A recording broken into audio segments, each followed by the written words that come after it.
শিম আলু সামুদ্রিক মাছের পাতলা ঝোল একদম রেডি হয়ে গেছে। আর কিভাবে রান্না করলাম বন্ধুরা অবশ্যই পুরো ভিডিওটা দেখলে বুঝতে পারবেন, আর যদি সঙ্গে থাকেন তাহলে বুঝতে পারবেন, আর যদি না দেখেন স্কিপ করে করে দেখেন তাহলে বুঝতে পারবেন না।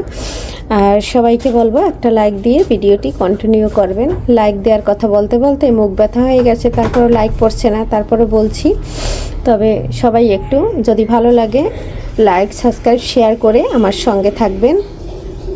নমস্কার বন্ধুরা, সবাই কেমন আছেন? আমি পাপড়ি কিচেন অ্যান্ড ব্লগ থেকে চলে আসলাম আপনাদের মাঝে। শিম এবং আলু আর আছে সামুদ্রিক পোমা মাছ, এটা দিয়ে আজকে রান্না করব পাতলা ঝোল, সাথে আছে ধনেপাতা।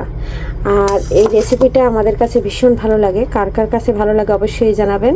আমি পাপড়ি কিচেন অ্যান্ড ব্লগ থেকে আপনাদের মাঝে চলে আসছি, কাছে দূরে দেশ ও দেশের বাহির থেকে যারা আমার ভিডিও সবসময় দেখেন এবং সুন্দর সুন্দর কমেন্ট করেন, সবার জন্য রয়েছে মন থেকে অফুরন্ত ভালোবাসা। আর এই যে আমি রান্না করব, এখন হলুদ লবণ দিয়ে মেখে নিচ্ছি। লবণ হলুদ দিয়েছি, আর এটা কিন্তু অফ ক্যামেরায় দিয়েছি, এখন মেখে নিচ্ছি।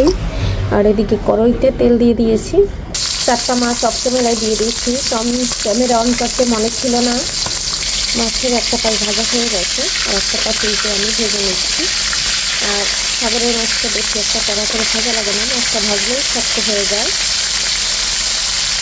ভাজা হয়ে গেছে, মাছটা একদম ভাজা হয়ে গেছে, তুলে নিচ্ছি। বন্ধুরা এই মাছটাও উল্টে পাল্টে ভেজে নিচ্ছি, দুইবারে মাছগুলো ভেজে নিলাম। আর সম্পূর্ণ মাছগুলো তুলে নিয়েছি। এই তেলের ভিতর জিরা, রাঁধুনি, কালো জিরা ফোড়ন দিয়ে দিয়েছি। এখন আমি এখানে আলুগুলো দিয়ে দিচ্ছি, আলুগুলো তেলে একটু ভেজে নেব। বন্ধুরা এই যে আলুটা আমি খুব সুন্দর করে হলুদ লবণ দিয়ে একটু ভেজে নিলাম। এর ভিতরে দিয়ে দেবো পেঁয়াজ কুচি, আর সামান্য পেঁয়াজ কুচি দিয়েই কিন্তু আমি আজকে এই রান্নাটা করবো। আর দিয়ে দেবো কাঁচামরিচ। এর ভিতরে পেঁয়াজ কুচিটা দিয়ে দিলাম, পেঁয়াজ কুচিটা দিয়ে একদম কষিয়ে নেব, এই আলুর সাথে ভাজা ভাজা করে নেব। পেঁয়াজ আলুটা ভাজা ভাজা হয়ে গেছে, এখন আমি এর মধ্যে দিয়ে দেবো খালি করা কাঁচামরিচ। যে যেরকম ঝাল খাবেন সেরকম দেবেন। আর বন্ধুরা আজান দিয়ে দিচ্ছে, এখন বাজে ভোর 5টা।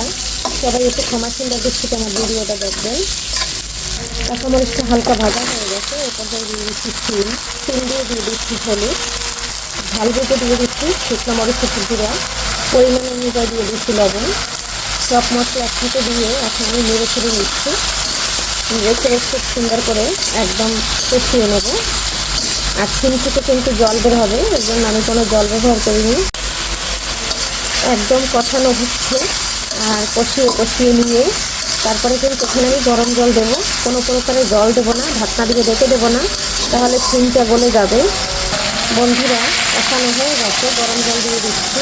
আর বন্ধুরা আমি কিন্তু পাতলা ঝোল রাখবো বলেছি, তাই কিন্তু আমি আমার মতো জলটা দিয়ে দিয়েছি। আর কোনো মতো ঢাকনা ছাড়া কিন্তু কষিয়ে নিয়েছি। বন্ধুরা এখন আমি ভেজে রাখা মাছগুলো দিয়ে দিচ্ছি।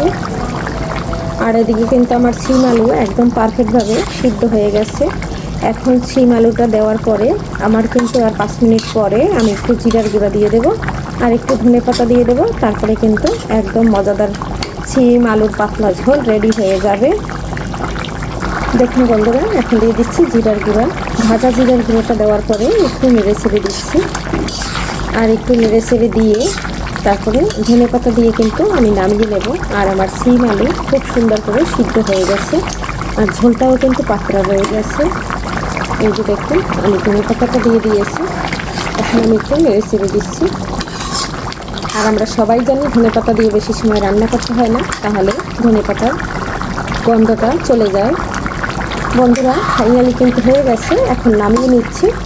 আর এই পর্যায়ে জালটা অফ করে দিচ্ছি, জালটা অফ করে এখন নামিয়ে নেব। এই যে দেখুন বন্ধুরা একদম নামিয়ে নিয়েছি, আর কত সুন্দর হয়েছে কালারটা। বন্ধুরা আজকের মতো বিদায় নিচ্ছি, সবাই ভালো থাকবেন, সুস্থ থাকবেন। আর কে কোথা থেকে ভিডিওটা দেখছেন অবশ্যই কমেন্ট করে জানাবেন।